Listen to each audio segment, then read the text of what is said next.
বিরতির আগে যেমনটা বলছিলেন, নজর রাখবো কুলতলির দিকে। কুলতলিতে আবারও বাঘের ভয়। আপনাদের নিশ্চয়ই মনে থাকবে, কয়েকদিন আগে কুলতলিতেই বাঘ তাড়া করতে গিয়ে একজন বনকর্মী বাঘের থাবায় আহত হয়েছিলেন। তো স্বাভাবিকভাবে সেখানে যদি আবারও বাঘ চলে আসে, নদী পেরিয়ে লোকালয়ে বাঘ ঢুকে পড়ে, রীতিমতো ভয়ে থাকবেন সেখানকার বাসিন্দারা। দেউলবাড়িতে রাতভর পাহারা চলছে, গ্রামবাসীদের সতর্ক করতে পুলিশ প্রশাসন। ভেতরে ঢুকছেন তাদেরকে অনুরোধ, কেউ ভেতরে ঢুকবেন না, বাচ্চাদের নিয়ে নিরাপদ জায়গায় থাকুন। যেখানে বাঘ দেখা গেছে সেই এরিয়াতে কেউ ঢুকবেন না। আমরা আপনাদেরকে বারবার অনুরোধ করছি, আপনারা বাচ্চাদের নিয়ে দূরে থাকুন।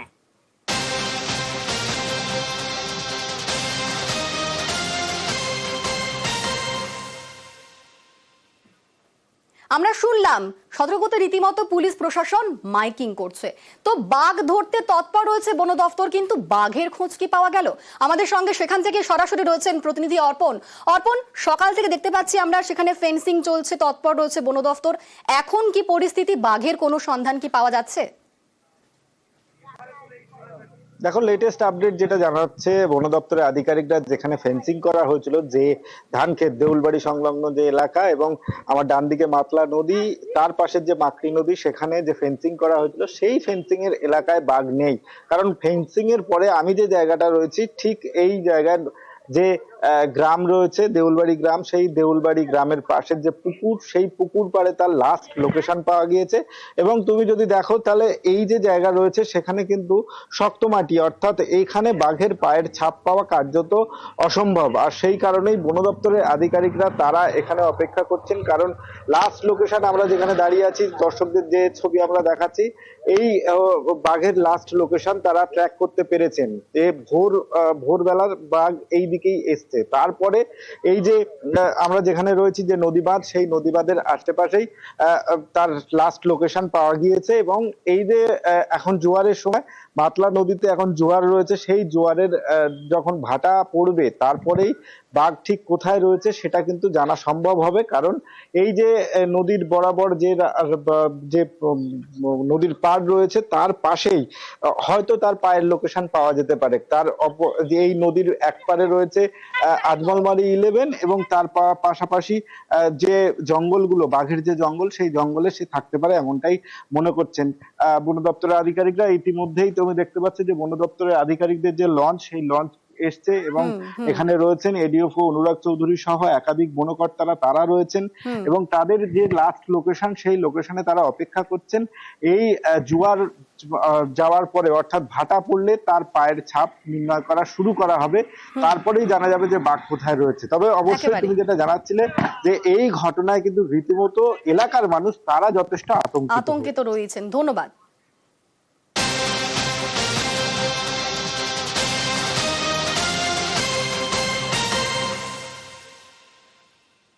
আর এবার যে খবরের দিকে নজর রাখবো, রূপশ্রী প্রকল্পে দুর্নীতির অভিযোগ উঠছে। কাকসা মোলানদিঘি পঞ্চায়েতে দুর্নীতির অভিযোগ। প্রাক্তন প্রধানের বিরুদ্ধে অভিযোগ আনছেন বর্তমান উপপ্রধান। আমাদের সঙ্গে রয়েছেন প্রতিনিধি অর্পণ চক্রবর্তী। অর্পণ, ঠিক কি খবর পাচ্ছি, কি অভিযোগ করছেন বর্তমান উপপ্রধান? দেখো, বর্তমান যিনি উপপ্রধান রয়েছেন কাকসার মোলানদিঘি পঞ্চায়েতের, তিনি একেবারে প্রাক্তন যিনি প্রধান রয়েছেন তার বিরুদ্ধে কিন্তু অভিযোগ করছেন যে রূপশ্রীতে জালিয়াতি করা হয়েছে। এবং এই অভিযোগ নিয়ে আসছে কিন্তু বিশ্বরূপ চট্টোপাধ্যায়, যিনি এখন বর্তমান উপপ্রধান রয়েছেন, পীযূষ মুখোপাধ্যায় প্রাক্তন সেখানকার মোলানদিঘি পঞ্চায়েতের প্রধান, তার বিরুদ্ধেই মূলত অভিযোগ আনছেন যে রূপশ্রীর যে একেবারে এই রূপশ্রীর সেই ফর্ম দেওয়া হয়েছে এবং রূপশ্রীর টাকাও পাইয়ে দেওয়া হয়েছে, এমনই চাঞ্চল্যকর অভিযোগ তার বিরুদ্ধে আনা হয়েছে। যদিও এই বিষয়ে মোলানদিঘি পঞ্চায়েতে ঘটনা কাকসা যে থানা রয়েছে সেখানে লিখিত অভিযোগ পর্যন্ত দায়ের করা হয়। বেশ, ধন্যবাদ। অ্যাপ্লিকেশন একজন করেছিল, তো সেই অ্যাপ্লিকেশন করার সময় দেখা গেল যে বর্তমান প্রধানের ইনকাম সার্টিফিকেট পরিবর্তে বিগত যিনি প্রধান ছিলেন তার সার্টিফিকেট রয়েছে 20/3/2025 তারিখে, মানে এই কারেন্ট ইয়ারে।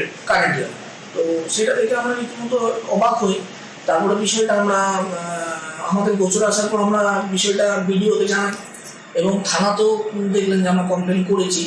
আমি এটাতে অবাক হয়ে যাচ্ছি যে আজ থেকে ধরুন 2023-এ টার্ম শেষ হয়েছে, বর্তমানে কি করে শংসাপত্র দিচ্ছেন সেটা নিয়ে আমি বিষয়টা দলকেও জানিয়েছি। দল তার নিজের মতো তদন্ত করে কি সিদ্ধান্ত নেয় দেখি। এবার গোয়ালপুকুরের ছবি আপনাদের দেখাবো। সেখানে দেখুন সেতু রয়েছে, সেতু থাকলেও সেখানে রাস্তা নিয়ে সমস্যা, যে কারণেই বন্ধ ছিল যাতায়াত। দেখুন সেই রাস্তা, যেখানে রাস্তা নিয়ে সমস্যা ছিল দীর্ঘদিনের, আর তার জন্যই যাতায়াত বন্ধ ছিল। গোয়ালপুকুরে, সেই গোয়ালপুকুরে অবশেষে তৈরি হচ্ছে রাস্তা। রাস্তা তৈরিতে উত্তরবঙ্গ উন্নয়ন দপ্তরের তরফে বরাদ্দ হয়েছে প্রায় 2.5 কোটি টাকা। এতদিন ধরে সেখানে রাস্তার দাবি ছিল, তবে শেষ পর্যন্ত রাস্তা তৈরিতে টাকা বরাদ্দ হয়েছে। আমাদের সঙ্গে রয়েছেন প্রতিনিধি চঞ্চল। চঞ্চল, কিরকম পরিকল্পনা, কবের মধ্যে এই রাস্তা তৈরির কাজ শেষ হবে? দেখো, আমি তো তোমাকে জানিয়ে রাখি যে 2018 সালে কিন্তু গোয়ালপুকুর 11 ব্লকে বছরঘাট সেতু কিন্তু নির্মাণ হয়ে গেছিল। প্রায় কোটি কোটি টাকা দিয়ে সেতু নির্মাণ করলেও কিন্তু যাতায়াতের রাস্তা কিন্তু সম্পূর্ণ হয়নি। এরপরে কিন্তু যেটা জানা গেছে যে জেলা পরিষদের সহকারী সভাধিপতি তিনি জানিয়েছেন যে 100 দিনের প্রকল্পের কাজের মাধ্যমে সেই রাস্তাটি করা ছিল, কিন্তু কেন্দ্র সরকার সেই 100 দিনের টাকা বরাদ্দ বন্ধ করে দেওয়াতে কিন্তু রাস্তার কাজ সম্পূর্ণ হয়নি। পরবর্তীতে উত্তরবঙ্গ উন্নয়ন দপ্তর থেকে প্রায় 2.5 কোটি টাকা ব্যয়ে এই রাস্তাটি নির্মাণের কাজ শুরু করেছে। ঠিকাদার সংস্থার তরফ থেকে যেটা জানা গেছে যে প্রায় 1-1.5 মাসের মধ্যে সেই রাস্তা সম্পূর্ণ হবে এবং রাস্তাটা শুরু হতে কিন্তু এলাকার বাসিন্দারা পর্যন্ত খুশি রয়েছে এবং রাজ্য সরকার এবং স্থানীয় বিধায়ক রাজ্যমন্ত্রীকেও ধন্যবাদ জানিয়েছেন এলাকার বাসিন্দারা। বেশ, ধন্যবাদ। অনেক সমস্যা ছিল। মোটরসাইকেল নিয়ে, বাইক নিয়ে কত মানুষ পড়েছে, পা ভেঙেছে, হাত ভেঙেছে, খুব অসুবিধা হতো যাতায়াতের। এখন কাজ চালু হয়েছে, ভালো হয়েছে। কমপ্লিট হলে আরো ভালো হবে। এখন রাস্তার কাজ শুরু হয়েছে, কমপ্লিট হোক। এখানে তো প্রচুর সমস্যাই ছিল আগে, ব্রিজটা অনেকদিন আগে হয়েছে, ব্রিজটার অ্যাপ্রোচটা হয়নি। লোকজনের যাতায়াত, গাড়ি ঘোড়ার খুবই মুশকিল ছিল এখানে। সপ্তাহ 10 দিন হলে কাজ স্টার্ট করার পরপূর্ণ কোশিশ করছি তাড়াতাড়ি যত লোককে এই কাজটা করে দিতে পারি। না, বর্ষাকারী ব্রিজটা আমরা অনেক আগে স্যাংশন করেছিলাম, ব্রিজটা কমপ্লিট হয়ে গেছিল। অ্যাপ্রোচটা আমাদের বাকি ছিল, অ্যাপ্রোচটা আমরা এনআরজিএস থেকে ধরেছিলাম, এনআরজিএস এর টাকা বন্ধ করে দিল, সেই জন্য অ্যাপ্রোচের কাজ হতে পারলো না। আজকে ওখানে কাজ চলছে, লোক ওখানে খুব খুশি, আনন্দিত কেনা ব্রিজ যেরকম 7 কোটি টাকায় ব্রিজ হলো, তাই এরকম 2,62,00,000 টাকায় অ্যাপ্রোচটা হচ্ছে। 1-2 মাসের মধ্যে আমাদের ব্রিজ অ্যাপ্রোচ কমপ্লিট হয়ে যাবে। খাল সংস্কারের পর রাস্তার পাশে রাখা মাটি, সেই মাটি বেসরকারি রিসর্টে বিক্রি। চাঞ্চল্যকর অভিযোগ হাওড়া শ্যামপুরে। পদক্ষেপের আশ্বাস গ্রাম পঞ্চায়েতের।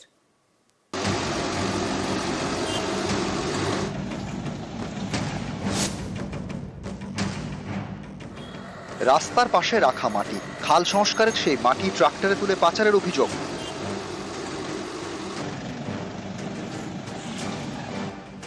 হাওড়া শ্যামপুরের বারগ্রাম গ্রাম পঞ্চায়েত। এখান দিয়ে গিয়ে শ্যামপুর রোড, বড় রাস্তার পাশে সেচ দপ্তরের খাল।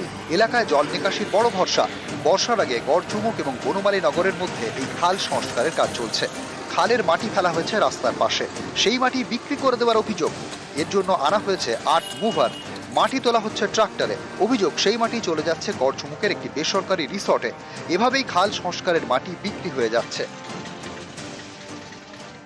কোথা থেকে মাটিটা আসছে? কালকাটা থেকে। সরকারি মাটি তো, তাহলে কারা বলেছে আপনাকে ফেলতে? গাড়ি ভাড়া করে তারাই। মাটিটা তাহলে ওই খাল কাটার মাটি ওখান থেকে নিয়ে আসছেন তো, বারগ্রাম থেকে? ওখান থেকে আসছে। রাস্তা দাঁড়ার তো মাটি? এটা সরকারি খালের মাটি আসছে তো। কি করে নিয়ে আসছে? লরি করে? হ্যাঁ, লরি করে। শক্তিমান ট্রাক্টর। বারগ্রাম স্কুলে যে খালটা কাটা আছে ওর মাটি, তাই তো? আমি সঠিক জানি, বললো তো বারগ্রাম থেকে আসছে, আমি সঠিক জানি বারগ্রাম থেকে আসছে বলুন। এই খালের মাটি? হ্যাঁ, বারগ্রাম। আপনার কাছ থেকে এই মতো এই খবরটা পেলাম, কিন্তু আমরা পঞ্চায়েত থেকে, আমাদের গ্রাম পঞ্চায়েতে একটা মহিলাদের সংঘ অফিস আছে, ওখানে আমরা মাটিটা সেটা পাঠাচ্ছি। এবার তার পরিবর্তে কখন এবার কোনো যদি গাড়ির টেলারটা যদি নিয়ে যায় সেটা জানা নেই। আপনারা বলছেন, আমি খোঁজ নিচ্ছি এবং খোঁজ যদি হয় আমি অবশ্যই তাকে নিষেধ করবো এবং যদি তারপরে না আসলে আমি প্রয়োজনীয় ব্যবস্থা নেব। হাওড়া থেকে সন্তু মালিক, নিউজ 18 বাংলা।